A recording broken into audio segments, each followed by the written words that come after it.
Melquisedec, rey de Salem, no es una teofanía del Mesías. Nos encontramos por primera vez en la Biblia a este rey Melquisedec allí en Génesis capítulo 14, luego de una guerra que tiene Abraham con los reyes del territorio, y una vez que gana esa guerra se acerca a Melquisedec reconociéndolo como autoridad sacerdotal, reconociéndolo como un gobierno estable en esa región para darle sus diezmos de todo.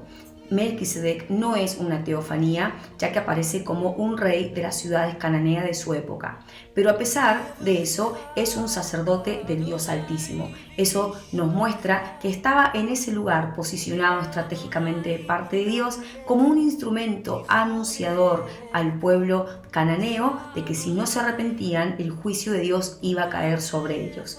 Vemos que eso ocurre en la época de Josué con la invasión del pueblo de Israel sobre las regiones cananeas. La segunda mención que encontramos acerca de Melquisedec aparece en el Salmo 110, versículo 4. Allí cuando dice, tú eres sacerdote para siempre, según el orden de Melquisedec. Vemos que ese orden se refiere a algo superior al orden de Aarón, al orden de Leví, algo que va más allá. Y este salmo está cargado de mucha unción profética, ¿sí? Está cargado de la realeza del reino de Dios, pero también de eternidad, porque este sacerdocio para siempre es el sacerdocio Olam, que va más allá de nuestra mente, porque nos introduce a una dimensión donde nuestra estructura del tiempo se rompe, donde no hay pasado, presente ni futuro, sino que solamente hay eternidad.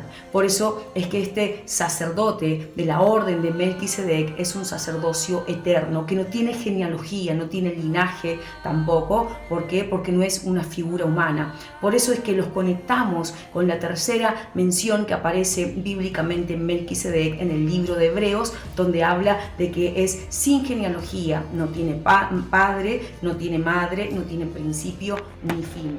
Ese es el rey.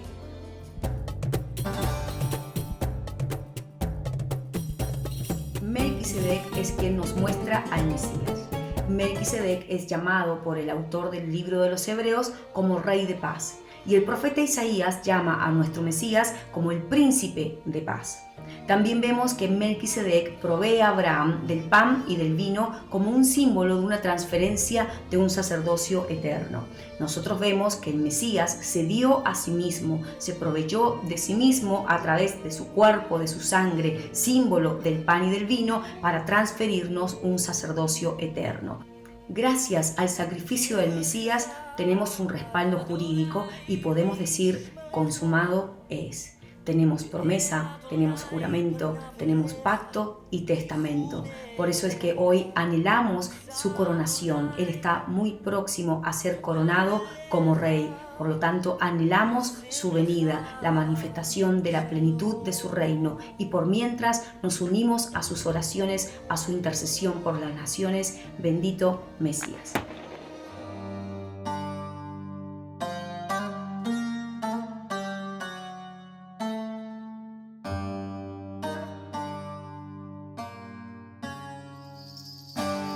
En Génesis capítulo 14, en el verso 17, en el valle de Sabe, nos ubica a Melquisedec en la región de las ciudades de estado cananea.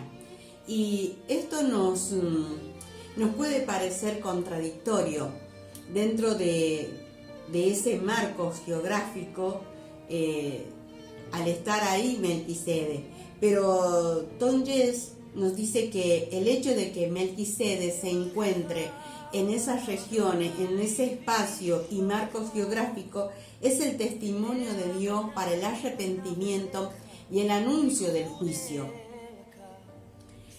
Cuando llegaron los hijos de Israel, liderados por Josué, lo que Dios está indicando a los cananeos a través de la figura y la presencia de Melquisedec es el arrepentimiento, es que se arrepientan.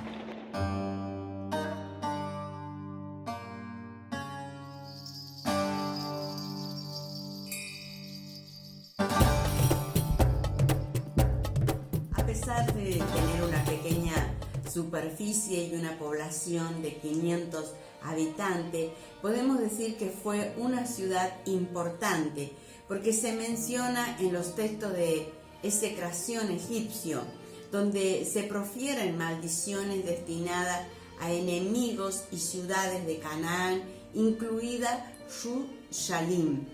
Los epigrafistas creen que es una referencia a Jerusalén.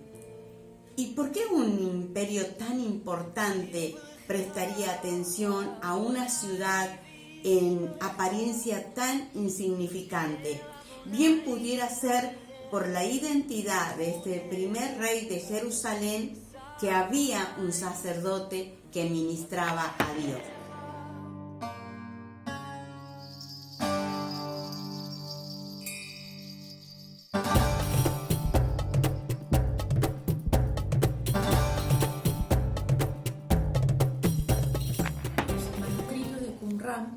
Fue hallado un rollo que estaba escrito en hebreo que contiene interpretaciones escatológicas de orden midrásico y diferentes pasajes de las escrituras.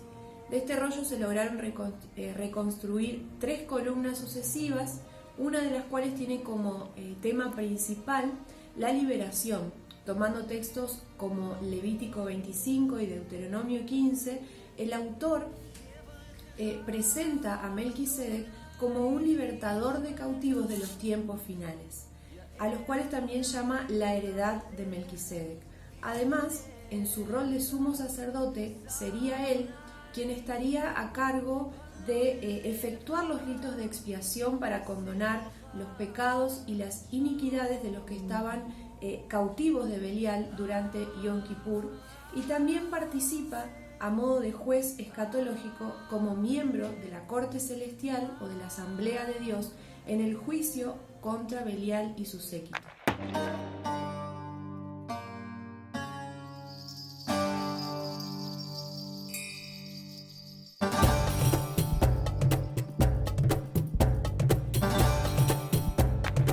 Según las reconstrucciones arqueológicas, podemos ver que lo más próximo a la ciudad donde reinó Melquisedec es la ciudad donde reinó David. En la época de Melquisedec, la ciudad de Shalem solamente tenía 12 acres de superficie, aproximadamente 4 hectáreas de tierra de las medidas actuales, y estaban todas centradas en una cresta con forma de media luna que posteriormente se conoció como el Monte de Sión.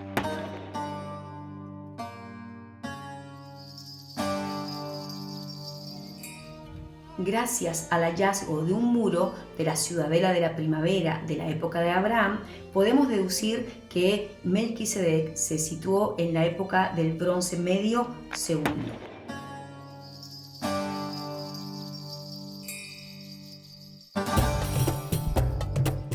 Se han descubierto varias inscripciones que muestran que Jerusalén era una ciudad muy bien establecida en la época de Melquisedec.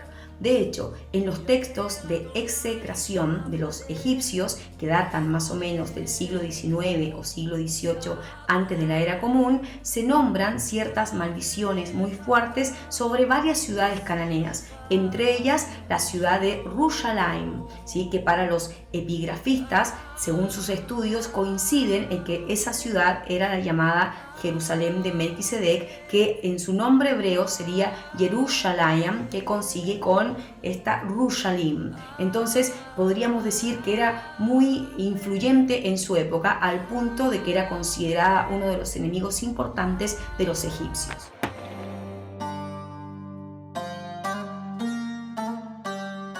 Melquisedec fue el primer rey de Jerusalén que nos muestra la Biblia, y la datación de la construcción más antigua de Jerusalén coincide con esa época bíblica, por lo cual podemos decir que Melquisedec fue el fundador de Shalem, de Jerusalén. Gran parte de la construcción original de Jerusalén gira en torno al torrente de Gihón, esa fuente de agua importantísima que aparece mencionada en muchos relatos bíblicos y que tiene un simbolismo muy profundo. Pero la ciudad de Shalem es la forma bíblica más antigua para referirnos a Jerusalén, ¿sí? También conocida como Sión. Shalem significa paz, también plenitud, pero en una forma alternativa podemos decir que Shalem es la ciudad o el cimiento o el fundamento de la paz.